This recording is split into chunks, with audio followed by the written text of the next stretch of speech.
अजून लग्नाची हळद निघायची होती आणि त्याला काळाने काढलं. घरात अजून पै पाहुण्यांची लगबग सुरूच होती. घरामध्ये लागणाऱ्या वस्तू आणण्यासाठी म्हणून दुचाकीवरून बाहेर पडला आणि सिंधुदुर्गच्या पोलीस मुख्यालयासमोर येताच भरधाव वेगाने येणाऱ्या कारने त्याला उडवले. उपचार सुरू असतानाच त्याने रुग्णालयात जीव सोडलाय.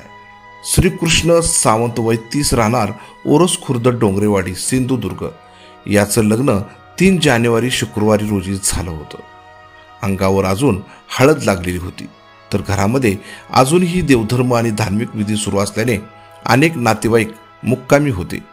अशातच घरामध्ये लागणाऱ्या काही वस्तू बाजारातून घेऊन यायचे होते, परंतु नेमकं कृष्णाला घराबाहेर जायचं होतं आणि या बाजाराच्या निमित्ताने तो आपल्या दुचाकीवरून घराबाहेर पडला.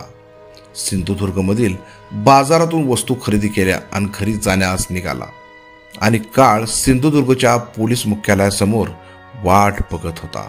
श्रीकृष्ण सिंधुदुर्गच्या पोलीस मुख्यालयासमोर येताच अचानक समोरून भरधाव वेगाने वॅगनार कार आली आणि या कारने त्याला अगदी समोरून उडवले. त्यामुळे तो जागीच बेशुद्ध अवस्थेत गेला. उपचारासाठी स्थानिक नागरिकांनी त्याला रुग्णालयात दाखल केले, मात्र उपचार सुरू असतानाच काळाने त्याला हिरावून घेतले.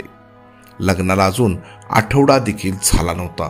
अजून नातेवाईक घरामध्ये देवदर्शनाला जायचे म्हणून मुक्कामाला होते, मात्र नियतीने नव्या संसाराची सुरुवातच होऊ दिली नाही.